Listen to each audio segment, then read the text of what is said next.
As procuradorias institucionais e as responsabilidades dos procuradores institucionais.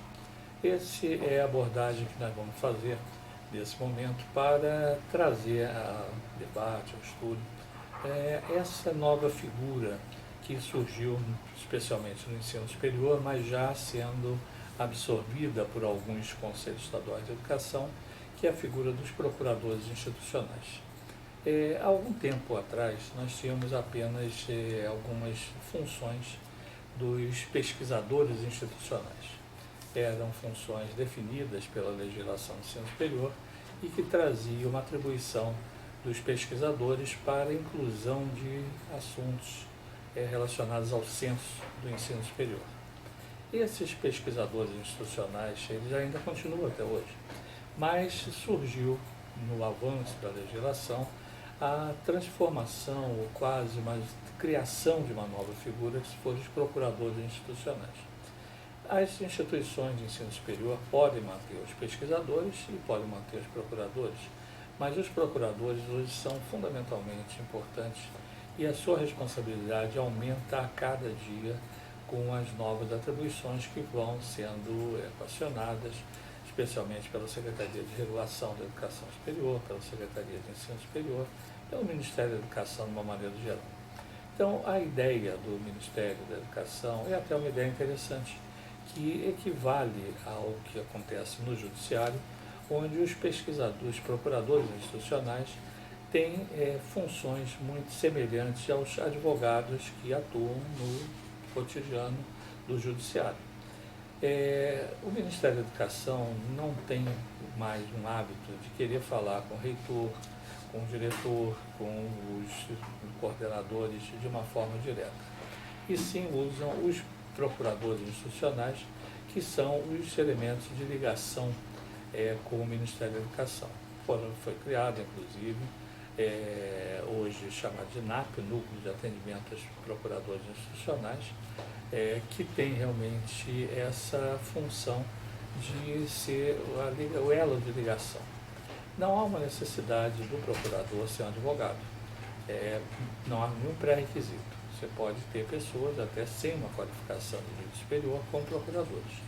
É uma pessoa de confiança da entidade mantenedora, da entidade mantida, e que é nomeado e que muitas das procuradorias têm um regimento próprio que estabelece funções, atribuições e pode, inclusive, existir a figura de procuradores auxiliares. Esses procuradores auxiliares, eles têm naturalmente a função de colaborar com o procurador institucional nas informações, na alimentação dos processos e tudo isso. Agora, uma responsabilidade que vai crescendo é exatamente no sentido de, eventualmente, um erro, um dolo ou erro que possa ser cometido por um procurador. O procurador tem senha, e a senha faz com que você possa inserir processos e você possa arquivar processos. Ou seja, você extingue uma instituição se houver uma decisão assim da instituição encaminhada pelo procurador institucional.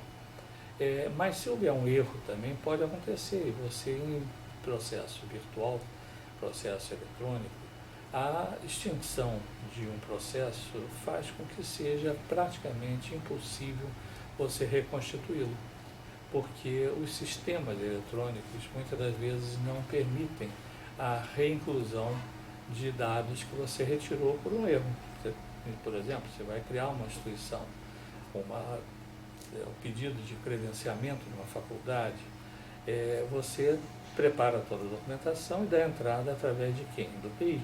O PI que tem aquele ambiente virtual devidamente nomeado pelo mantenedor para fazer a inserção, e que ele insere e que ele retira.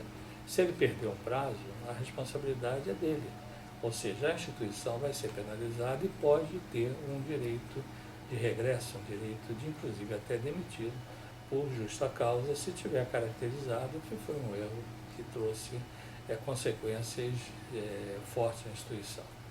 Mas é importante que tenha sempre o procurador, que ele tenha atuação direta. Nunca ceda senha, nunca ceda os seus dados, porque quem vai aparecer é você, procurador. E esse procurador, ele tem realmente uma função que pode ser por um prazo indeterminado ou pode ser por um mandato. Depende da mantenedora. A mantenedora pode fixar um prazo de 1 ano, 6 meses, 5 anos, fica a critério de cada instituição. Nós notamos às vezes que são colocados procuradores que são também dirigentes da instituição. Não há restrição nenhuma. Você pode ter um diretor da faculdade e ele ser também um procurador. Você pode ter um secretário que seja também um procurador. Mas dependendo do volume da instituição, normalmente os procuradores têm a atribuição de serem procuradores institucionais, chamados PIs.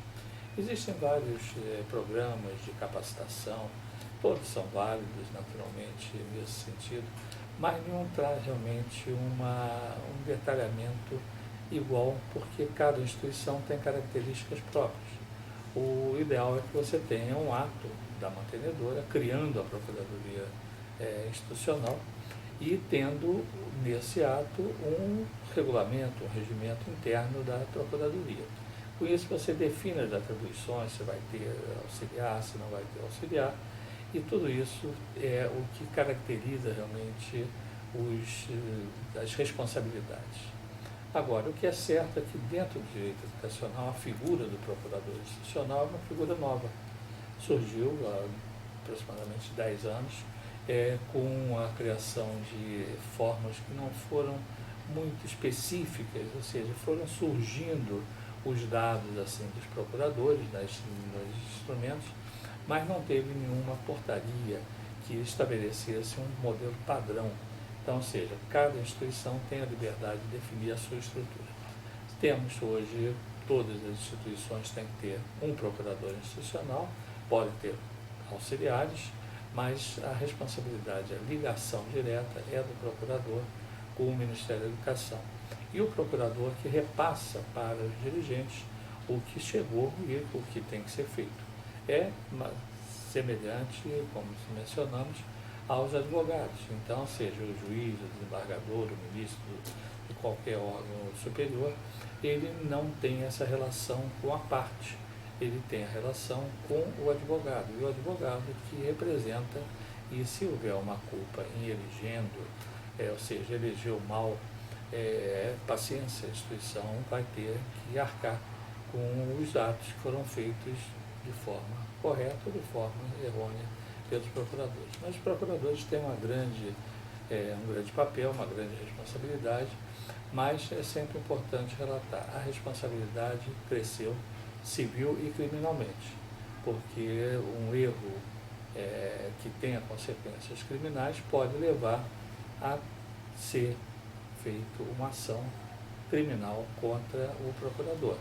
As ações são mais nocivas, normalmente, quando ocorrem, mas nada impede que também tenha uma responsabilidade criminal quando é caracterizado falhas nesse sentido.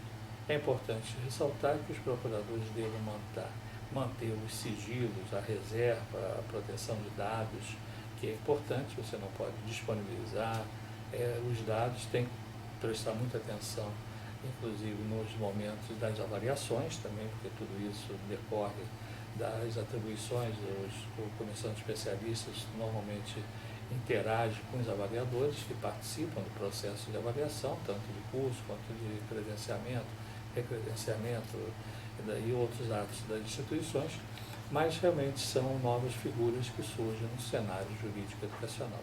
São essas atribuições e os comentários sobre os procuradores educacionais e institucionais que atuam nas organizações de ensino.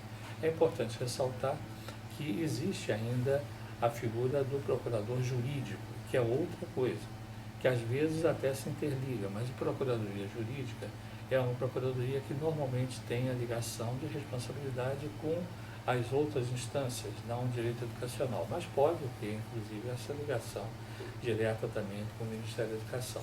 Então, é comum você ver a Procuradoria Jurídica dentro do organograma e também já ver a Procuradoria Institucional dentro do organograma como órgão diretamente ligado à mantida, porque não é um órgão da mantenedora, é um órgão da mantida. E as procuradorias jurídicas, muitas das vezes, são órgãos da mantenedora. Mas cada modelo institucional, cada modelo administrativo é definido pela própria instituição. Então, esperamos que vocês que são procuradores tenham um grande êxito nas suas funções.